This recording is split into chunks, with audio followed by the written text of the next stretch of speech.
go. All right, doing it again. Round two. So I tried this earlier. My brother called me, and he ruined it because when I hung up on him, the sound shut off. So I didn't have any sound, but that's okay.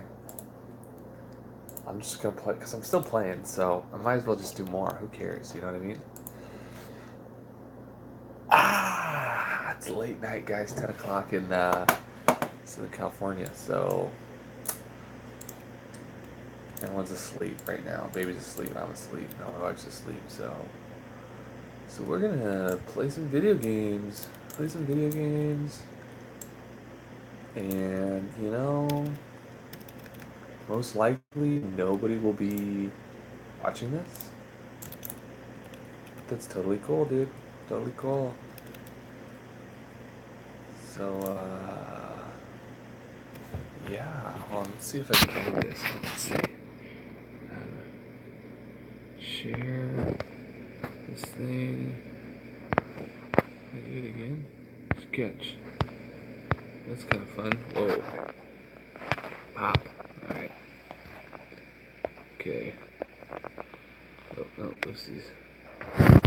Okay. No, cancel. Alright, so this is happening.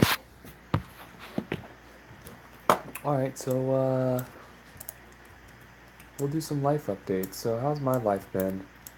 So, life check-in. Last time I made a video about anything, it was video games. No, it was last time I made a video, it was like third semester. So we are 4 days, 5 days from semester 4, which is the final one. That's it. That's all she wrote. So after 16 weeks final semester, I'm done. That's it. I get to take my boards, and I'm finished. So that's exciting. So my currently where I'm at, like my dream job right now, would be like is LA. Go and work up in LA. So there's kind of a famous hospital. I don't know if you've heard of it. Talking to nobody here. Nobody's watching this, so maybe someone will watch it later. But it's a hospital called, and if I'm talking too fast and someone's replaying this, what I do when people talk slow is I just double the playback speed, and then you finish it twice as fast, and they talk normal if they're talking too slow, and that's just how I do it. So hey, there's a little tip if I'm talking too slow and you're over watching this. So there's a hospital. It's pretty comfy hospital, pretty cool. Actually, it's not comfy at all. It's horrible. Pretty hardcore place. So it's called Harvard UCLA. It's in Torrance, and I've had some nursing buddies that I've worked with that have come out of there. Incredible nurses, really, really solid nurses. Um, and they can tell, when I'm working with them in the ER, that the acuity level that I'm looking for, that's is there. That's the acuity level I'm looking for. So I'm looking for high acuity, you know, yeah, under served population.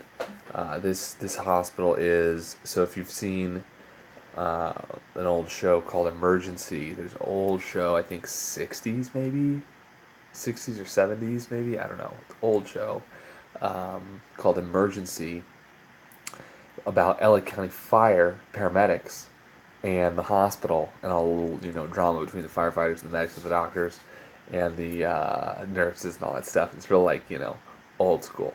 But the hospital they filmed it at is this hospital that I'm going to work at. And it's kind of exciting. I think it's kind of fun. Like, dude, it's super high acuity. They were telling me like average wait time sometimes is like 10 to 16 plus hours to wait. And they're saying like you're a 3-to-1 assignment. I think they do 3 or 4-to-1 assignments, and it's like three nurses to a side. So it's like you have through four and four, and then the one float, something like that. And she has,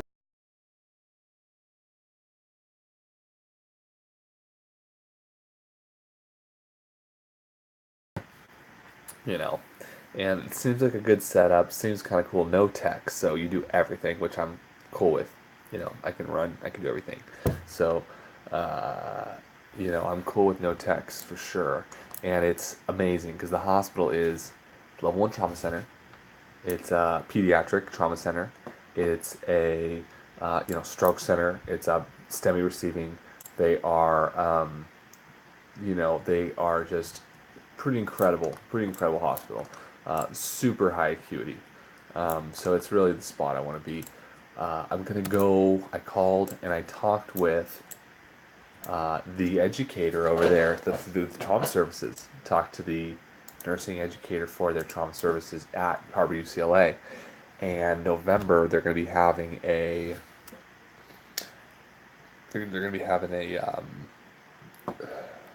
it's a TNC no TNCC no TNCC I think something like that CT CTCN CTTN I don't know, dude. It's a trauma. It's the trauma cert.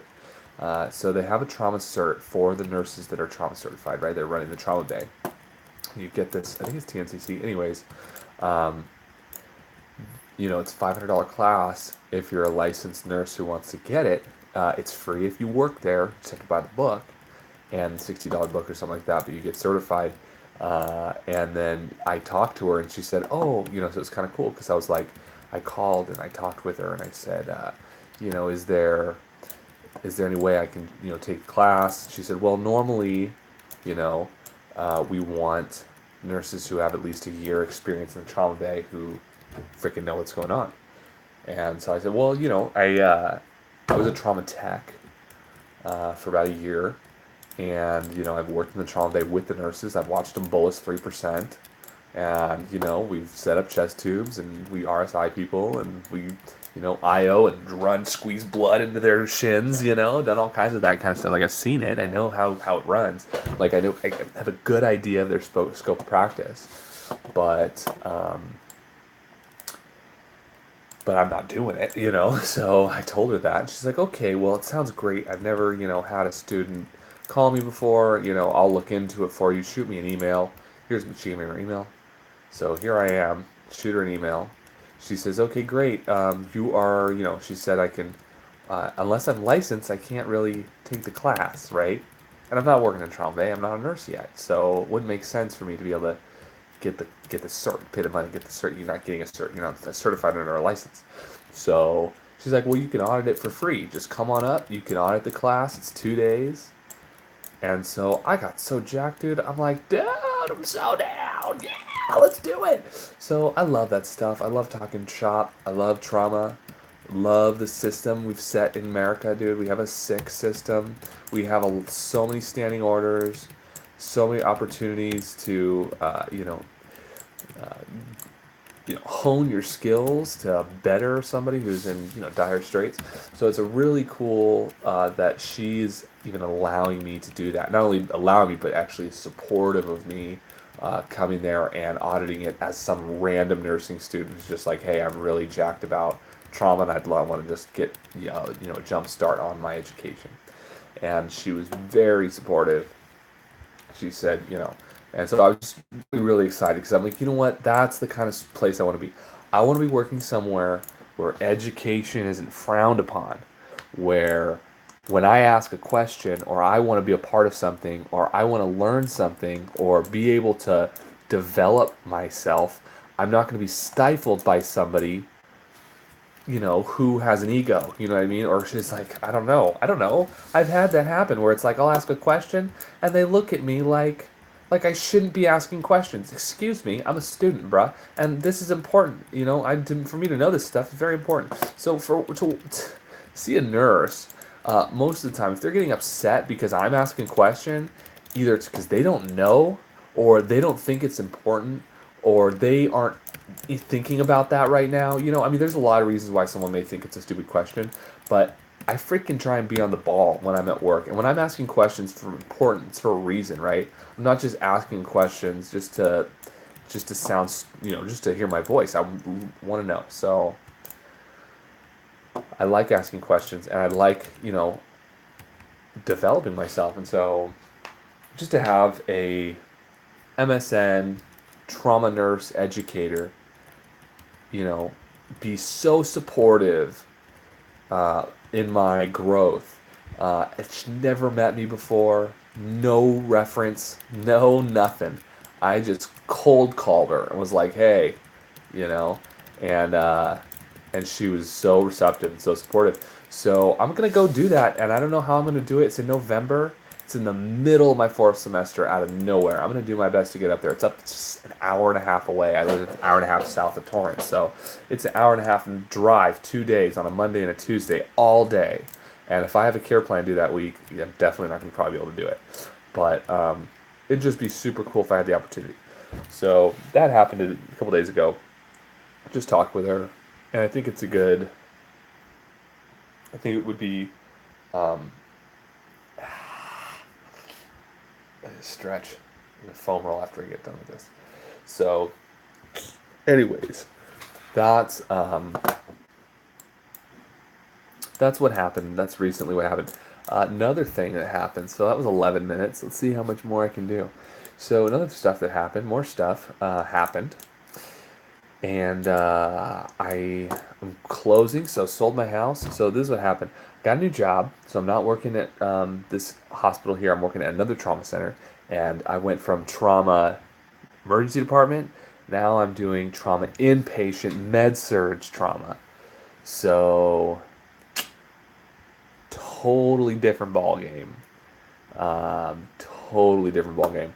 I am med surging it up, dude. Med surge is my wheelhouse. We're just med surging it up. So I'm gonna be honest here. I really wanted to quit the first month. I've been doing it since June. So June, July, August. We're 3 months in. I wanted to quit. I've been wanting to quit up until about 2 weeks ago. I've been wanting to be done with this. It's so horrible. It's hard. It's really hard. It's not that it's horrible. I take that back. It's not horrible. It's difficult. Um, I have to, you know, pull everything back, dude. I have to pull everything back. I can't be excited. Can't be enthusiastic. I can't strive for excellence because I'm a CNA on a med surg unit. They don't care. They don't care about, you know, the contraindications of succinylcholine. They don't care about the contraindications of succinylcholine. Let's just use that as an example. What are the contraindications of succinylcholine? Why? Why are there contraindications of succinylcholine? So that's kind of an important thing for, trauma nurse. Not so important for a med surg nurse. So we could talk about it. Let's do a little phys. So pathophys, pharmacology, a little dilly dally while I'm playing video games here. So with succinylcholine, what does it sound like? Sounds like acetylcholine, huh? Sounds like acetylcholine. So it works on those acetylcholine receptors, I believe.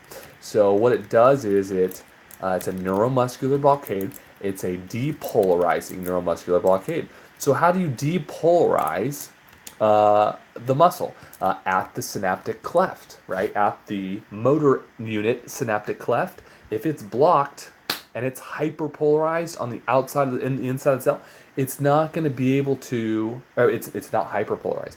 If it's going the opposite way, sorry, excuse me. So if it's depolarized on the inside of the cell, there's no action potential coming through, right? So it's depolarized. Well, how do you depolarize it? Well, if you flood the inside with a positive ion, right, like potassium, or you flood the outside. Oh my gosh, see? So, so what ends up happening is K ends up leaving the cell. It's late. K ends up leaving the cell, guys. That's what it comes down to. K ends up leaving the cell. Potassium ends up leaving the cell. And you can end up with hyperkalemia, a serious hyperkalemia, a deathly hyperkalemia. And that is related. So if someone has end-stage renal disease or their creatinines like skyrocketed, what ends up happening is they're not able to excrete potassium. And when you give succinylcholine, their potassium has potential to spike extracellularly. Their potassium can spike extracellularly. So what ends up happening is they go into hyper K. They get a hyper K reaction. They can have all kinds of problems, uh, cardiogenic issues, right? Ectopy. You can have ectopic beats, and you have everything related to hyperkalemia.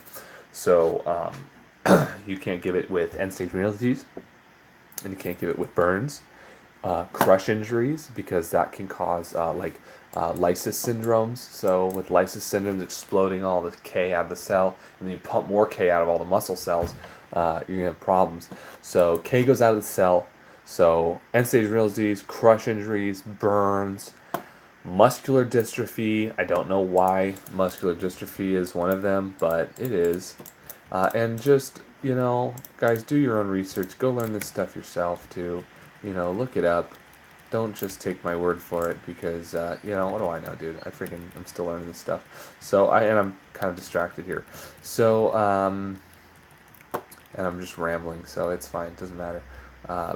Main point is, if I'm looking to learn about stuff that's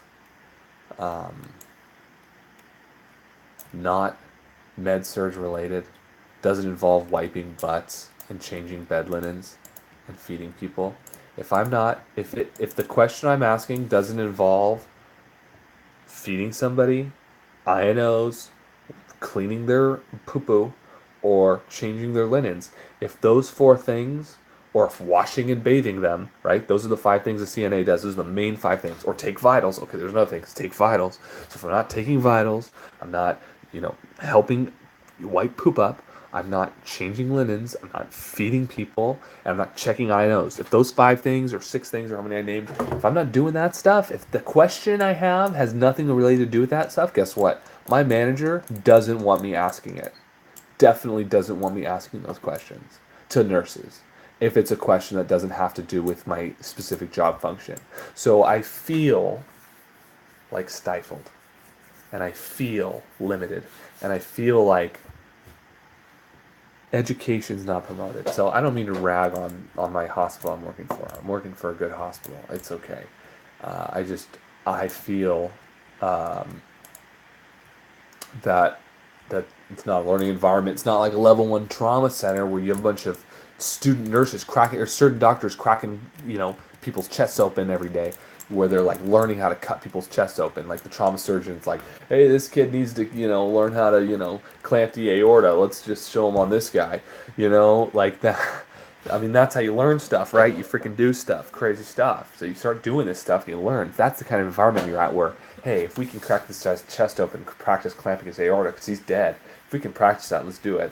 I'm not saying that's what you're supposed to do. What I'm saying is, if it's going to help him, or they're trying to help him, and there's a learning process involved with them trying to save the guy, that's where I want to be, because that's an environment that allows you to want to learn more, right? So I'm learning. I want to learn more. I want to learn. I want to be the best I can be. I want to know as much as I possibly can. I want to help as many people as I can. I want to help the people that need the help the most. That's why I like this place in Torrance, because it's like these are like the underserved of the underserved. These people are, they're waiting 14 hours. They have nothing. These people have nothing. A lot of them, a lot of homeless, a lot of, and I have a long history where I worked psych, inpatient, high acuity psych for 3 years down in Oceanside. And so, that's, there's a place in my heart for homeless people, dude. I love taking care of homeless people. I love taking care of crazy meth head schizophrenics that are just out of their freaking minds, dude. I like taking care of those guys. I just like taking care of them, like drug addicts love working. I worked chemical dependency for 3 years too, where I'm working. So I've worked psych and chemical dependency and trauma. And I love trauma. So love trauma. Don't love inpatient med-surg trauma. Don't love inpatient med-surg trauma. That's not what I'm talking about. Let's keep them alive. Get them to somebody who's gonna, help them later on. Later on, the acute, high acuity, the more acute, the better for me, I think. So I'm okay with it, dude. I can wipe butts. I don't have a problem wiping butts. I've never gagged on anything, dude. I haven't gagged on anything yet, and I've seen pretty good. I've seen like, and you smell like when they're cauterizing tissue. Doesn't bug me. Vomit doesn't bug me. I've dealt with so much vomit. Poop, good on poop, dude. Sputum, good. Love sputum. Cool with sputum suctioning sputum out of the ETs and the trachs. Fine with that, dude. All I'm saying is, I don't mind that kind of stuff. I have no problem wiping butts, changing beds, checking INOs. No problem with that stuff. That's CNA stuff and that's nursing stuff, and it's totally important. But I don't want that to be, you know, what I'm thinking about constantly. That needs to be like priority two to my ABCs, being able to maintain stability of the patient. There's just, it gets to the point where I don't want to be in a position where me getting someone coffee. I love getting people coffee. I get people coffee all the time. I have no problem getting coffee for people. I'll make coffee for people all the time, constantly. That's what I do. Coffee, absolutely. Make coffee for everyone, family, everybody, because I have the time. Because I'm able to time manage. I'll do my job and make coffee for people. They love it. I'm not saying don't do coffee. What I'm saying is, the point I'm making, I guess, is that I don't want coffee to be. I didn't get my coffee. That's the biggest problem we have right now, and I have an issue with it. Bruh, if your biggest problem is coffee right now, you aren't sick enough to be here, in my opinion. I could say that. I mean, maybe not. I could be wrong. His last week all screwed up, and he could be going in for surgery, and he could just be sitting there in pain and just want some freaking coffee. It's fine. But if not getting your coffee is the biggest problem you have right now, guess what? As a nurse, I'm able to take care of somebody where they are so sick they couldn't ask for coffee if they wanted to, right? So, and I want to take care of those people because those people need my help. And I'm okay with giving people coffee. And I'm okay with giving family members coffee. Yeah, I just said that. Okay, it's fine. I'm not gonna repeat myself. But that's what I'm getting at. Like I want, that's just I'm looking for that kind of level of acuity. I'm looking for that kind of level of sickness. So it's just I think it's good for me. So, anyways, that's kind of where I'm what I'm feeling. So new job, fourth semester, that's happening right now. Got a lot going on. 3 days away from closing. I just trying to sell my house. Got a 2 bedroom, 2 bath, 1,000 square foot house here in South Orange County, and we're closing right now. Have some freaking incredible real estate agent, good seller real estate agent, or good buyer real estate agent too. Good buying agent, good selling agent. Everybody's doing their job. No hiccups whatsoever up to this point. All contingencies have been released. I just gave them the keys today. So I gave my real estate agent his keys, my keys today for the property, so they can transfer it over. So that's happening, right? I'm selling the house, which is great. It's going to free me up to be able to move up to LA pretty easily. I was looking at Torrance for the housing. I can get a 1 or 2 bedroom condo apartment in Gardena, and work there in Torrance. And make good money, dude. I think I'll make freaking good money if you go on the website, dude. RN1 there, new grad RN there. And they have new grads. They have new grad ADNs all the time, especially if you're super stoked to be there, dude. You want to be there? Absolutely. I want to take care of these county patients. If I want to take care of these county patients, I'm looking for this. They're all for it. That's what I love about it. They're like, you need to go up there. Everyone tells me I need to go up there. Like, bro, if you're looking for sick patients, you need to go up there. So I'm going up there, dude, because I freaking want to do it. I want to take care of people who are hurting. I like it. I enjoy it. I have a heart for service, and I tell myself that every time I go to work. I have a heart for service. I'm here to take care of people. I don't have a problem wiping people's butts. I don't have a problem taking care of dude. I love Mother Teresa. Mother Teresa's a hero of mine, right? She, what she said, like, when she was taking care of these sick little people, right? She'd be wiping their butts, and they're vomiting, dying all over her, right? She had so many people die with her. And every time she cleaned someone, she thought she was cleaning. She looked at it as cleaning Jesus. And I just think that's so powerful. And so for me, it's like, dude, I'm coming here to take care of these people. I don't care if they cuss at me or they spit on me or they hate me or they love me. All of it's good, dude. All of it's good. I'm chilling. I've been doing this for 8 years, dude. I've been doing this for 8 years. I'm not burnt out. Love taking care of people, especially if it's only 2 or 3 days a week. I can do 2 or 3 days a week. That's no problem. Especially with 4 days off, have fun, enjoy my family, live life to the fullest. So I have no problem doing, taking care of these people. I really want to. I think I have a passion for it.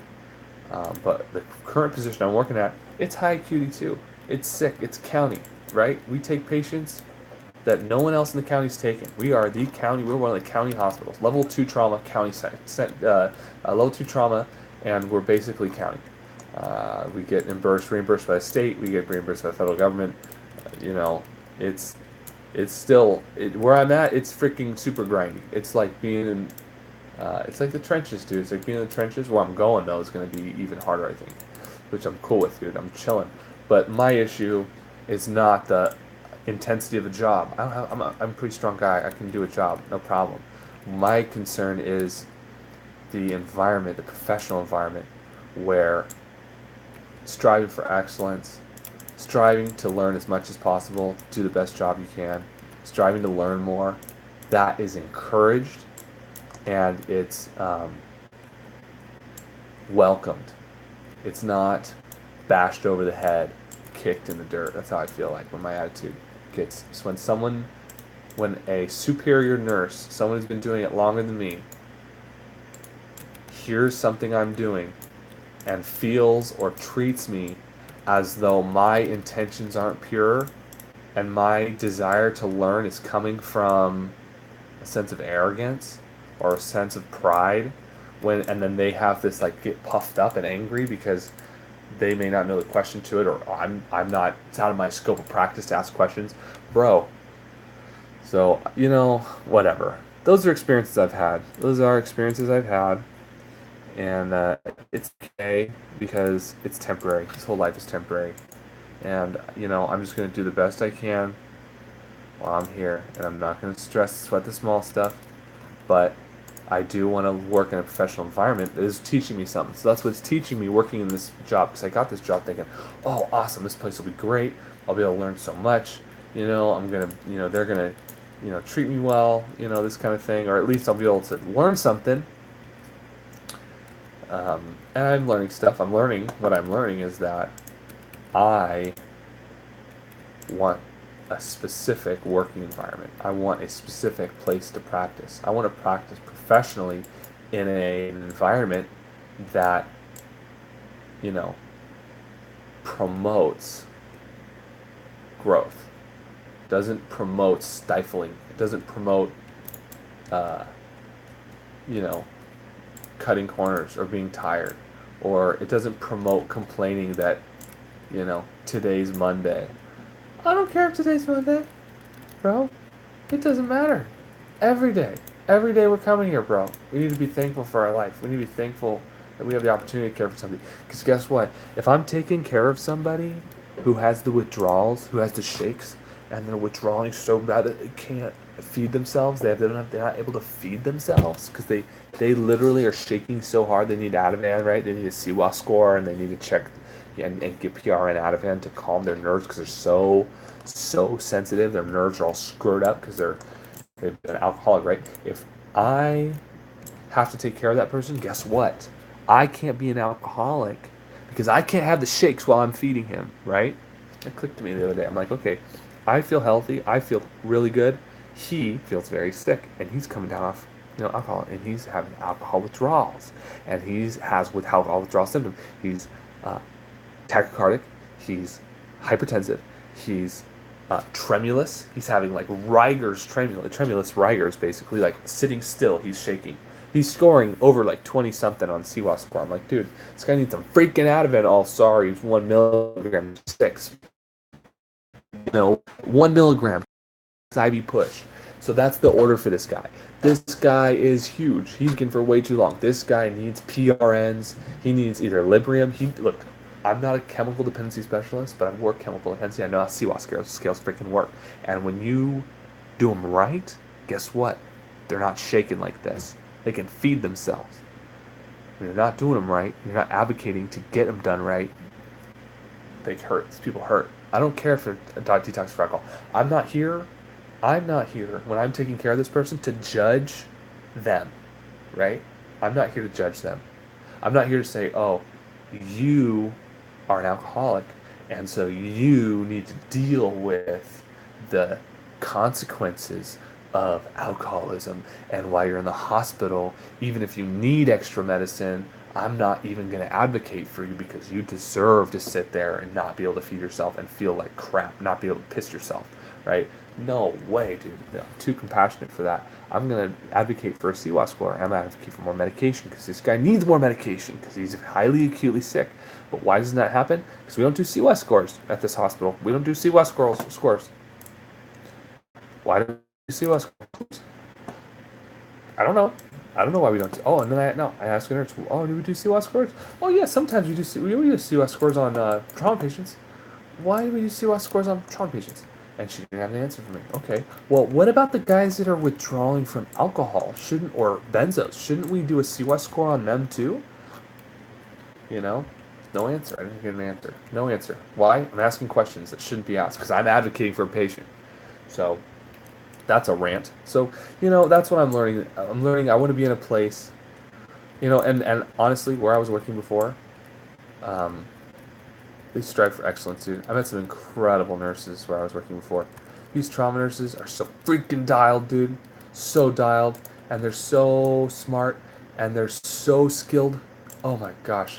I mean, I had a flight nurse, so I had a personal training so great from a flight nurse, trauma nurse, CEN, come at break out one of the crikes, right? So we have trauma bay, we have big old trauma bay. Just busts out one of the crikes, rips it open. We start practicing, showing how the trocar, so when you're placing the trach, right, you're gonna feel for the cricothyroid cartilage, and you're gonna feel for the rings. You're going right between these two rings right here. You're gonna just below the cricothyroid cartilage. Actually, it's right here. So big ring, right here. So you're gonna do one incision.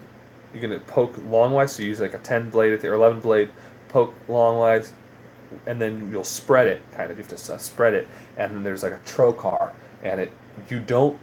So when you place it, you have to. So you put the needle in first. So, okay, so the whole thing starts over. So you put in a needle, thread the guide wire, then you pull the needle, then you split it sideways, then you thread the trocar over and the expander over in, right? And then you pull out. And so we didn't know how to do it at first. This was kind of crazy. They came in and had a conscious patient. They needed a crike, and so they had a conscious patient. They needed a crike, and they got the crike open, ready to cricothyrotomy, right? They're going to put a emergent trach, because her airway is blocked, and she knows what's going on.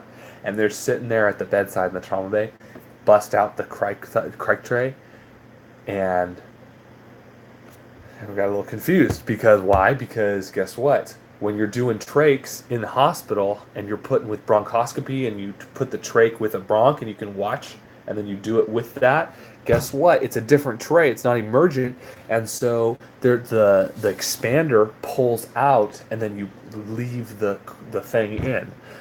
With this one, it's different. So it's a Shiley. I think it's a Shiley, just like all other trachs, but it's a special Shiley, which is an emergent trach where the trocar is set in the thing. It comes compact. You don't take it apart, expand, and then put it in. Put it all together, pop it, and it pulls out. And so you're about to cut open someone's airway, trying to decide, okay, so do we? It's a horrible, horrible situation. Not good. So after that experience with the trauma surgeon fiddling with the crike tray at the bedside, needing an airway, instead of doing that, we tried to, get a little more hands-on with it so that we're a little more muscle memory. Now, I haven't done it in 6 months because I've freaking been doing other stuff. So if I had it in front of me, it'd take me 20 minutes to probably set it up and do it right. Doesn't matter. Guess what? I don't have a certification. I'm not a nurse, and even if I was a nurse, I'm not criking anybody unless I'm working on a freaking helicopter. So I'm not doing that anytime soon. I don't think I'm ever going to do that. I don't know. But I know nurses that are, and they're doing that stuff. So I get to hang with them, and I'm like, dang, dude, that's pretty freaking cool. It's fun to learn. Might as well get used to it. Because guess what? When you're bagging them, right? You can help bag them once we put the crike in, and if you get you might. I mean, who knows? Anything could happen. Anything could happen. So I'm not saying I'm gonna crike somebody. Definitely not gonna crike anyone. But it's a nice what I guess the point is that it's promoted. Learning knowledge is promoted, and it's accepted that when I say I'm a fourth semester nursing student who's eager to learn, that I'm not stifled or considered, you know, um, I'm not considered wrong for wanting to learn stuff. It doesn't matter. This is a rant, dude. Look at this 35-minute freaking rant. I don't care. It doesn't matter. I'm having fun. So that's kind of what's going on with me. My goal is like money, saving money, saving money, saving money. I'm just gonna save as much money as I can. Financial goals for me at this next junction: not spend any of this equity that I'm about to walk into. It's the sale of this house. Um, I think what we're gonna do is save it, keep saving money, and then once we get to a good number, I want to buy like maybe a sixplex, and just rent out all 4 rooms, all six units, and then hopefully having a good spot, rent all 6 units, put like 40% down on something, right? Put 40% down on something, and then have a cash flow, right? The higher the down payment, the higher the cap rate's going to be because you're going to have less. A lower monthly payment, so you're going to be able to make more money. So that's my thought. And then if I can make a couple of grand a month with my sixplex, I can use that money to live on and go rent somewhere, right? I can take the money I'm making from the sixplex, use that as my rent, live wherever I want, and I can travel if I want, travel nursing, I can do whatever I want, but live wherever I want to, rent those units out, cash flow it, and then as I save more money, pay that thing down as fast as freaking possible. And so once it's paid down, now I own it. Now it's just, you know, cash flow. You pay taxes. So which would be and everything that comes with owning a property. There's quite a bit that comes with it. So I'm not trying to short play or downplay the effort it takes to you know rent properties. Quite a effort. I've been doing it for 3 years. Just rented 1 unit for 3 years. I was a landlord for 3 years for this one. Like, hey, dude, I can do 6. We could definitely do 6, and I can manage. Honestly, I can manage myself. Not a big deal. Do phone calls, get people to fix stuff, and you just make sure you save your money properly. So, I've been going 37 more minutes. I did like 55 minutes before playing games, because it's my baby went to bed early, so I'm like, hey, almost one last days of summer, might as well play a video game and go live, give an update. So, anyways, I did 55 minutes of this. It's kind of fun. I didn't talk nearly as much. I didn't say anything. So I was just kind of just like playing games. But anyways, this thing is not focusing. Dude. This thing's not focusing. Let's see this. Okay. Let's go with this.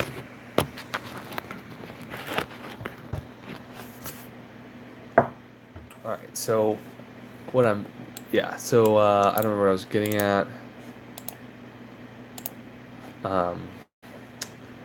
Oh yeah, this whole video. Hopefully this video works. Oh, this thing's not even working, dude. I freaking suck at this. I suck at this stuff, dude. Hold on, let's flip this around. Freaking suck at this stuff. Whatever. Oh, we won 2 in a row and I didn't play at all. Gotta love that, dude. Gotta love the winning. Okay, so that's kind of what's going on with me. I'm glad I got some time in. I don't even worry, dude. If no one's here, who cares? No one watches this. Who even cares, dude? I'm just doing it, having fun. So that's let's see, anything else? Anything else I want to talk about? I don't know, dude. We'll see. This 4th semester's coming up. Should be good. Should be a lot of fun. I got ACLS, PALS, BLS certified.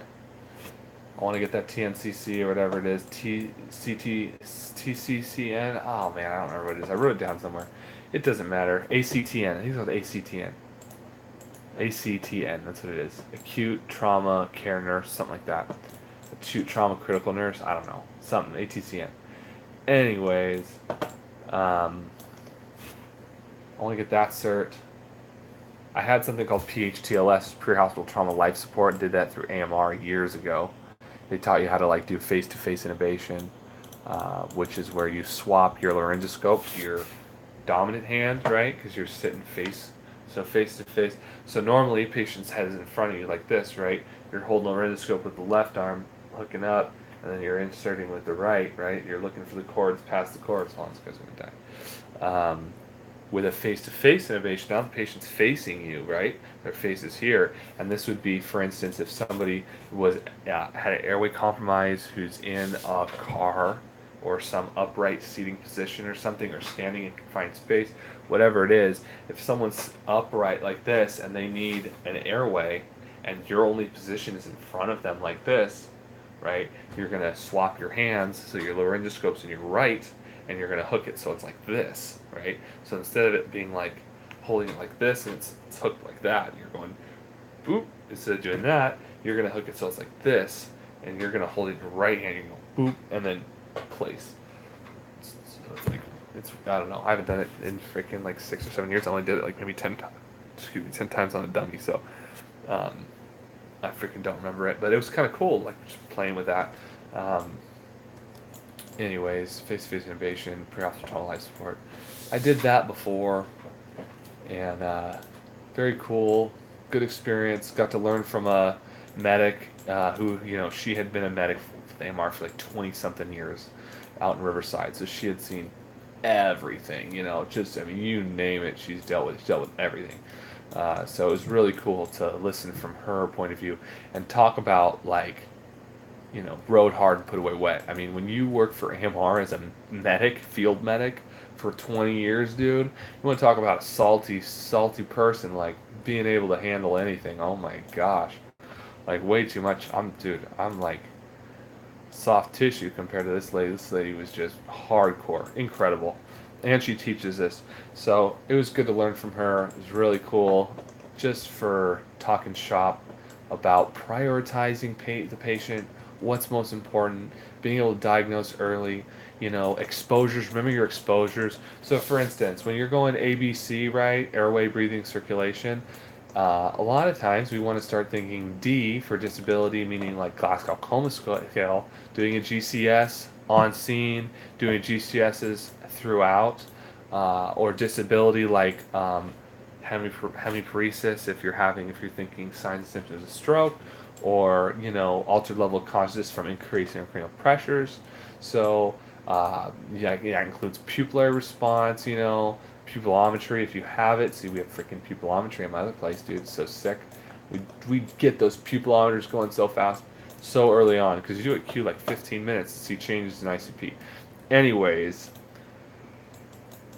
just prioritizing these things, disability, checking their disability, and then their exposure. So when we cut every patient's clothes off, right? If we're extricating them, we're cutting the patient's clothes off. We have to remember that when we cut someone's clothes off and we make them cold, what do they start doing? They start shivering. Why are they shivering? Because their core temperature is dropping. Their body's trying to keep it warmer. So their metabolism is increasing. They're increasing their metabolism. What does increased metabolism require? Oxygen. If we needed higher oxygen demand, we can decrease tissue perfusion. If we're increasing metabolic demand, increasing oxygen need, and we're going anaerobic faster because of their exposure, right? We're they're cold, so they're shivering. What I'm saying is, being cognizant of the exposures and the damages that can have with not controlling patient's temperature, warming that baby up in the back of the ambulance, warming your trauma bay up, getting warm blankets on them early.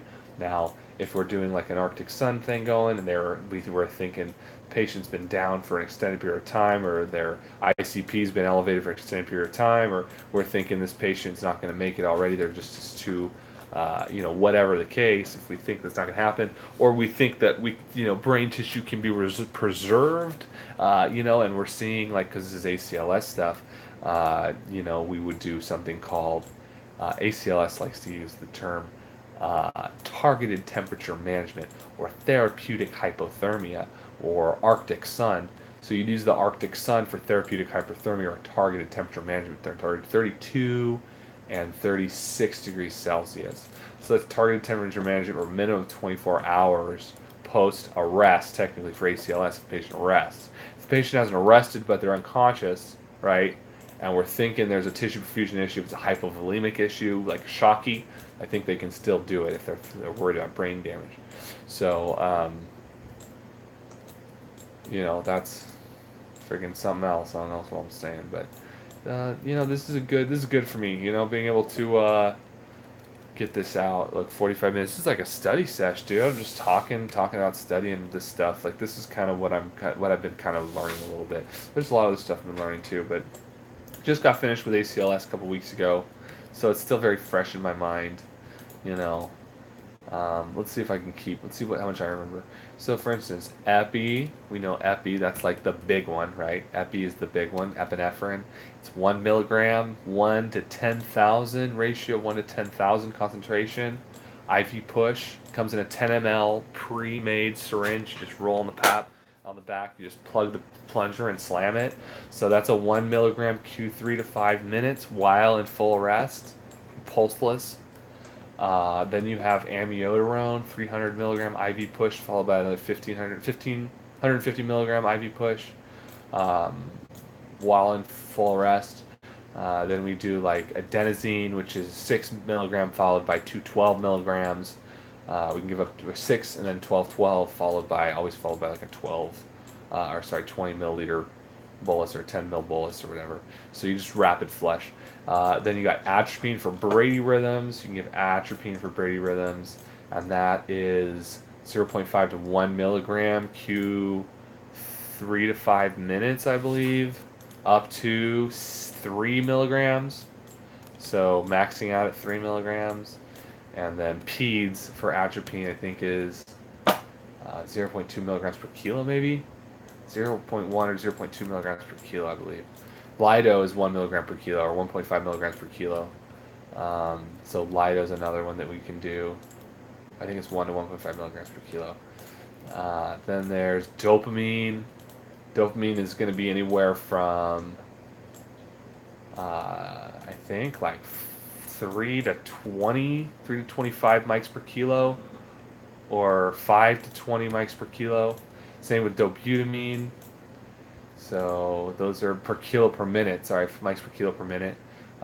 Like 20 mics per kilo per minute. It's like max dose, and that's like positive inotropic, positive chronotropic, vasodilator, I believe. I believe so. Vasoactive. I think it's if it's a vasopressor, it can increase your blood pressure. What am I saying? Not vasodilator. Blood pressure. Increase your blood pressure, vasoconstriction. So those are some of the drugs. Let me see, what other drugs? Procainamide, I don't remember procainamide, but that's not necessary to remember procainamide from my understanding. I haven't really heard it given. But you got procainamide, synephrine, levofed. Um, what else? Those are some of them. That's kind of some of the stuff I've been going through. Some of the drogas. Some of the drogas. Oh, it's another thing. Oh, here's another thing. So, what's really beneficial is that I've been able to practice mi españole. Cuando estoy trabajando en la hospital, hay muchos pacientes con hablando español. Necesito aprender más, pues yo hablo mucho con mis pacientes y está más mejor con todas las personas. Si puedo hablar más. See, if you don't understand any of that, dude, I freaking barely understand any of it too. But I'm learning, and I'm using it, and I'm saying, puedo cambiar la ropa de cama. Si necesitas más ropa, estoy aquí para ayuda. Necesitas usar baño. Quieres usar duche. See, all in Spanish. So I've been learning Spanish, been using Spanish. ¿Tienes dolor, señor? ¿Dónde está el dolor? ¿Es en la panza? ¿Cuándo, you know, ¿cuál es el dolor? It's the fuego. I can't say pinching. I don't know a ton of Spanish, dude. I just know a little bit. But I'm learning a lot more, and I've been able to use a lot more. So, That's another plus, and that's a plus. If I go to Torrance, I'll be using tons of Spanish. So that's not, it's neither here nor there. I'm trying. I've been using. I'm not a quitter, dude. I'm not a quitter. I'm not about to freaking bail on trauma med surg unit because you know, there's issues with it. I'm not. I'm not. I can handle. This is what I was talking to my wife about. We've been kind of dealing with this and kind of deciding what to do because you know, I don't have to work. I don't have to work. I don't have to work. I could not work. But I'm forcing myself to do a job that I don't really want to do, knowing that one, I don't I don't want to give up. I'm not a quitter, dude. I don't quit. I'm not gonna quit on these people. I love the patients there. Love the patients. Love taking care of these people, dude. Great patient population. They're so sweet, wonderful, right? Love the patient population. So I'm not about to give up on these people. You know what I mean? I'm not just gonna quit because it's hard. Because it doesn't. I don't agree with. My perception is not. That they. Everybody is. You know, doing what I want. What I think is best. What do I care? What do I know? So I'm not going to give up. Um, I'm not going to give up. But I've been trying to do a pros and cons list. What are the pros? What's the good? What's the bad? And where do I fall in line with this? And how can I how can I how can I find the good in what I'm doing when I find so much bad? I keep finding everything that bugs me about the job. And I've never had this situation. I've worked in tons of, 4 hospitals now, 8 years worth of hospital work. I've been there, done that, got the T-shirt, you know, fought with psych patients, ran codes, freaking, you name it, we've done it. You know what I mean? Like pretty much, I've had crazy stuff happen. So I've dealt with it. I can deal with it. I'm not afraid to deal with it. And I don't feel like I should be beat by it. But this has been a test for sure.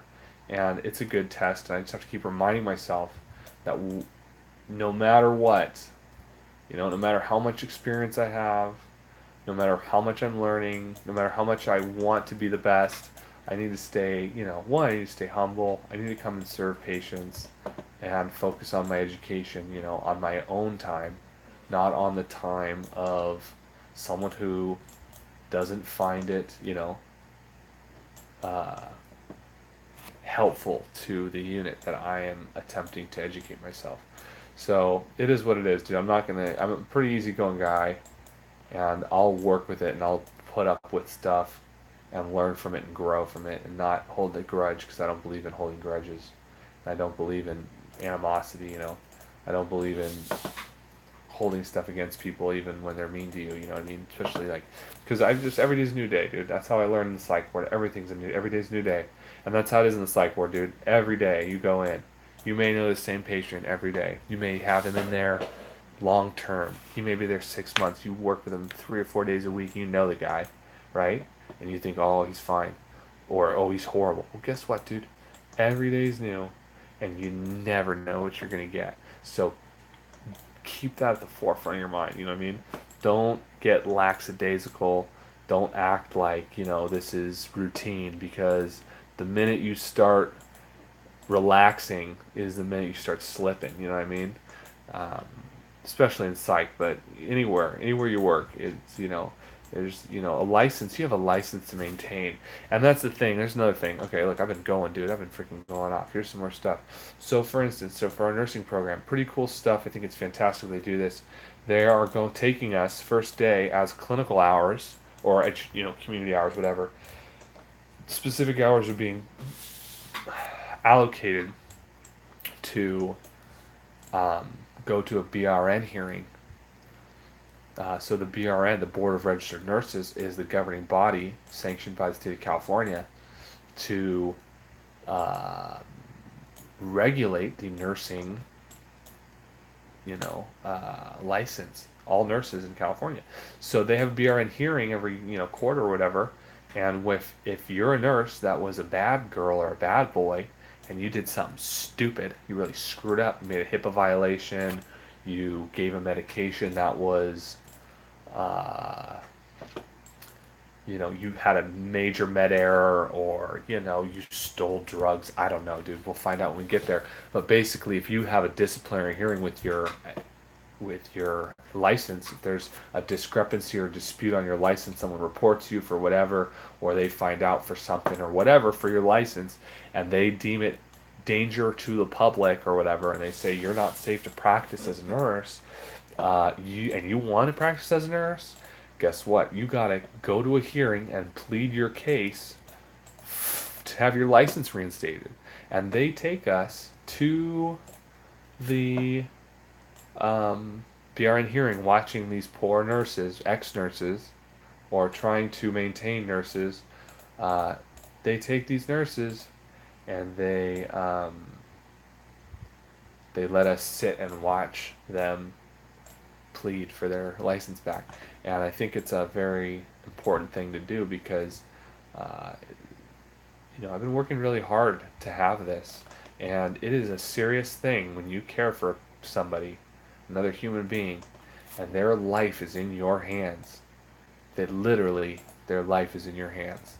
When that's the case and you're responsible to them, guess what? Your responsibility needs to be, it has to be regulated because they're very vulnerable. Human beings are very vulnerable when they're sick. Oh my gosh, so delicate. We are such fragile beings, humans. So what I'm saying is, it needs to be reverence with every time you go to work. There needs to be reverence for what you're doing. In my opinion. So this is just my personal, uh, philosophy, and this is what I'm learning from my nursing program, and this is what I've learned from years of working with many absolutely incredible nurses, absolutely incredible nurses. I've had so many mentors, a lot of mentors that have helped guide me in my attitudes and how to be successful, in this thing. And it's not easy. And when you don't have the right mindset, you can really, I mean, nursing can really mess you up pretty bad if you don't have good boundaries, if you don't have a good purpose, if you don't have a good ethos, you know, if your pathos is not correct and you're doing this for the wrong reasons, uh, you can have problems, dude. And that's how it is with anything, I guess. That's just how it is with anything. It doesn't matter. Everyone's gonna do their thing, and all I can do is just be thankful, bro. All I can do is be thankful. So, this was a pretty great rant. Hopefully, it recorded. If it didn't, it felt just good to get off my chest. Felt good to speak about. So, nothing against this hospital I'm working at. I like it. I love the patient population, and the staff's good too. It's just my attitude and my mentality require a specific environment. I can already tell. And this is not it. This is not it. This is alright. So I'm gonna call it, dude. We're at 57 minutes. Been playing this stupid computer game. It's just fine. Felt good to talk about it. So that's it. I'm calling it, guys. Maybe someone will watch this. It's late. I'm tired. Okay.